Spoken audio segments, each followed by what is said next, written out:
Hello friends, आप लोग कैसे हैं। हम जान रहे हैं कि आप लोग सब अच्छे होंगे और अच्छे हो होंगे। गर्मी का मौसम है थोड़ा सा, ठीक है। तो आज हम आपको सुगम विज्ञान के तीसरा चैप्टर के लघुत्तरीय प्रश्न क्लास 8 का सुगम विज्ञान, क्या हम बोल रहे हैं, क्लास 8 का सुगम विज्ञान के तीसरा चैप्टर के लघुत्तरीय प्रश्न हम वीडियो डाल रहे हैं। तो चैप्टर का नाम है संश्लेषित एवं प्लास्टिक तंतु। क्या हमारा है, संश्लेषित तंतु एवं प्लास्टिक तंतु है, ठीक है। वीडियो अच्छा लगा तो लाइक करिएगा, सब्सक्राइब करिए और अपने दोस्तों को साथ भी शेयर कीजिए ताकि सभी बच्चे को आगे पहुंच पाए।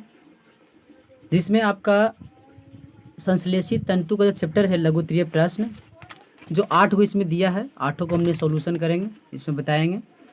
और हमने 8 क्लास का चैप्टर 1 हो चाहे 2 हो चाहे 3 हो, ये सब जो है आप देख सकते हैं। कम से कम हमारा 21,000 व्यू भी चल गए हैं चैप्टर 1 का फसल का जो बताए हैं।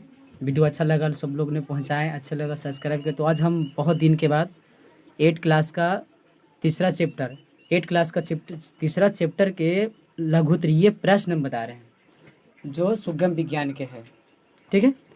ये जो चैप्टर है, पहला का जो क्वेश्चन जो दिया है, कह रहा है एक उदाहरण देकर समझाएं कि नायलॉन कैसे, क्या कह रहा है, नायलॉन रेशे से काफ़ी सबल होते हैं।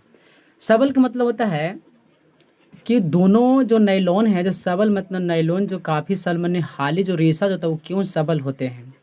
कह रहा है कि नायलॉन का उपयोग चट्टान पर चढ़ने हेतु रस्सी बनाने के उपयोग में किया जाता है। नायलॉन का जो उपयोग होता है ना, जो चट्टान पर या बड़े बड़े पहाड़ पर या बड़े बड़े ऊंचे पर चढ़ने के लिए नायलॉन का प्रयोग किया जाता है, क्योंकि नायलॉन बहुत मजबूत होते हैं। नायलॉन जो होता है ना हमेशा टूटता नहीं है, एकदम सबल होते हैं, एकदम मजबूत होते हैं, वो है जो कभी टूटता नहीं है, ठीक है। इसलिए नायलॉन का प्रयोग किया जाता है। कभी कभी नायलॉन का रस्सी भी देखें, नायलॉन का भी बर्तन भी आते हैं, प्लास्टिक में आते हैं, जो भी आते हैं। तो पहला मेरा ये हो गया। दूसरा सवाल कहता है कि नायलॉन क्या है, इसका नाम क्यों पड़ा है। नायलॉन है जो आखिर क्या है, पूछे नायलॉन क्या है, तो नायलॉन क्या है तो लिखा है नायलॉन एक मानव निर्मित तंतु है। माने नायलॉन को एक मानव ने, इंसान ने बनाया है, ठीक है, बनाया है। इसका उपयोग, इसका विकास द्वितीय विश्व युद्ध के बाद हुआ था। जब द्वितीय विश्व युद्ध 1945 में हो रही थी, उस समय के बाद हमारा हुआ था कौन, नायलॉन हुआ था। इसका सर्वप्रथम न्यूयॉर्क में, जो न्यूयॉर्क जो है ना, न्यूयॉर्क एवं लंदन में, कहाँ, न्यूयॉर्क एवं लंदन के बाजार में बेचा गया था, इसलिए इसका नाम क्या पड़ा, नायलॉन पड़ा। मैंने द्वितीय विश्व युद्ध हुआ था उसी समय में इसका नायलॉन का प्रयोग किया गया था, जो मानव निर्मित तंतु है। और ये जो लंदन एवं न्यूयॉर्क के बाज़ारों में बेचा गया था, इसलिए इसका क्या पड़ा था, नायलॉन पड़ा था, ठीक है। आप लोग को समझ में आ रहा होगा। और वीडियो अच्छा लगा तो लाइक करते रहिए, सब्सक्राइब करते रहिए, व्यू भी बढ़ाते रहिए आप लोग, और अपने दोस्तों के साथ भी शेयर करिए। आगे लिखता है तीसरा में कि धो तथा पहनो पदार्थ किसे कहते हैं। धो और पहनो पदार्थ, उत्तर में लिखा है उत्तर प्रेस करने पर कोई आवश्यकता न होने के कारण संश्लेषित तंतु को धोए और पहनो पदार्थ कहते हैं, ठीक है, पहनो पदार्थ कहते हैं। तीसरा, ऊष्मा सुंघाटे एवं ऊष्मा दृढ़ में क्या अंतर है। ऊष्मा सुंघाटे है और ऊष्मा दृढ़ है, देखिए बढ़िया से हम दिखा रहे हैं। ऊष्मा दृढ़ है, ऊष्मा सुंघाटे एवं ऊष्मा दृढ़ है, जो उसको में अंतर दोनों को बताना है। देखिए पहले सबसे पहले लिखा हुआ है कि थर्मोप्लास्टिक, देखो थर्मोप्लास्टिक, प्लास्टिक गर्म किए जाने पर मुलायम होता है। थर्मो अगर प्लास्टिक रहेगा उसको जब गर्म करेंगे तो गर्म करने जाने कुछ होता है मुलायम हो जाता है, तथा अगर ठंडा अगर करेंगे तो फिर वह कठोर हो जाएगा। मैंने थर्मोप्लास्टिक जो है उसको अगर गर्म करेंगे ना तो तुरंत एकदम गर्म हो जाएगा, और उसको छोड़ देंगे थोड़ी देर के तो फिर वह क्या होता है, फिर कठोर हो जाएगा। जबकि ऊष्मा सुंघाटे प्लास्टिक को गर्म करते हैं तो मुलायम नहीं होता है। मैंने ऊष्मा सुंघाटे जो है, ऊष्मा सुंघाटे को अगर हम गर्म करेंगे तो वह गर्म तुरंत हो जाएगा, लेकिन उसको पुनः अगर छोड़ देंगे तो फिर कठोर हो जाएगा। लेकिन ऊष्मा दृढ़ है ना, अगर उसको जब गर्म करेंगे ना तो गर्म करने पर मुलायम बिल्कुल नहीं होगा। क्या होगा, बिल्कुल नहीं होगा। तब हम उसको पहचान करेंगे क्या है, ऊष्मा दृढ़ है, ठीक है। सुगम विज्ञान 8 का जो है, सुगम विज्ञान 8 का हम बता रहे हैं, लघुत्तरीय प्रश्न बता रहे हैं, क्लास 8 का सुगम विज्ञान, ठीक है। यहाँ लिखा है कि विद्युत स्विच ऊष्मा प्लास्टिक से कैसे बनते हैं। क्या कह रहा है, विद्युत स्विच ऊष्मा प्लास्टिक से बनते हैं क्यों। मैंने कहा था ऊष्मा प्लास्टिक से क्यों बनते हैं, ये पूछा है। विद्युत स्विच थर्मोसेटिंग प्लास्टिक से बनते हैं। क्या चीज़, थर्मोसेटिंग प्लास्टिक से बनते हैं, क्योंकि यह थर्मोप्लास्टिक की अपेक्षा अधिक कठोर और विद्युत रोधी होता है। विद्युत रोधी माने सबसे कठोर होगा और विद्युत के इसमें पार नहीं किया जाता है, इसलिए इसका उष्मा धीरे प्लास्टिक का विद्युत स्विच में जो बॉल में जो हम लोग बल्ब में जो स्विच बनाते हैं या कोई चीज़ का स्विच बनाते हैं उसका प्रयोग किया जाता है। ठीक है, 6 क्वेश्चन का है, मैंने छठा क्वेश्चन का। फिर पचमा था, ये पचमा छठा लिखा है कि बैके लाइट का उपयोग कहाँ कहाँ किया जाता है।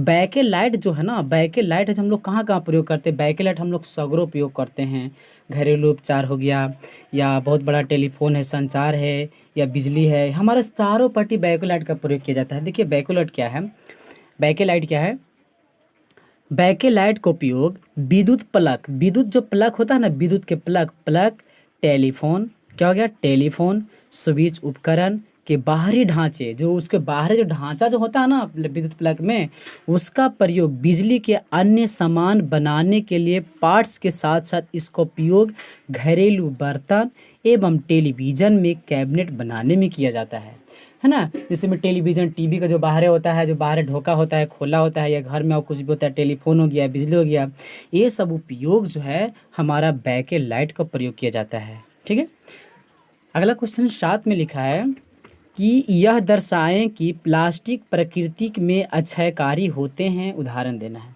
यह दर्शाएं कि प्लास्टिक जो प्रकृति में अक्षयकारी होते हैं, उदाहरण देना है।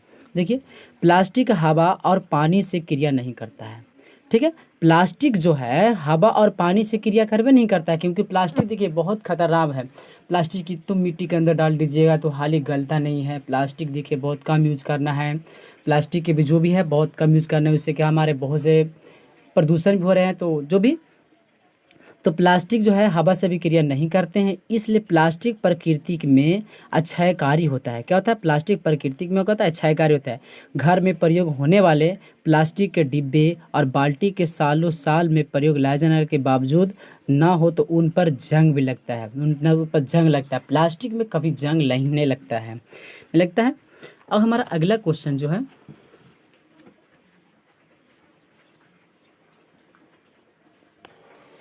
और अगला सवाल है कि ग्रीष्म ऋतु में सूती कमीज एवं संश्लेषित सामग्री बनाने में कमीज में से कौन सा खरीदना चाहिए। ग्रीष्म के समय में, ग्रीष्म या ऋतु समय में हमको सूती कमीज या संश्लेषित सामग्री में से कौन सा हमको खरीदना चाहिए।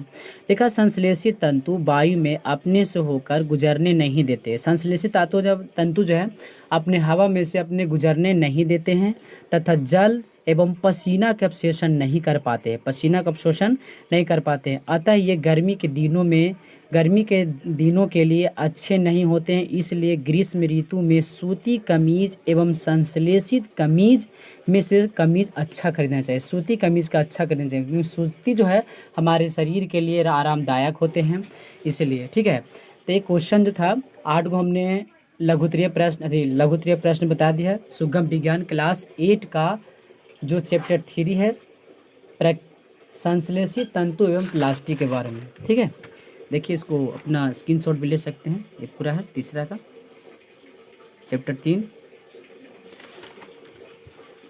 और वीडियो को अपना शेयर करिए दोस्तों के साथ।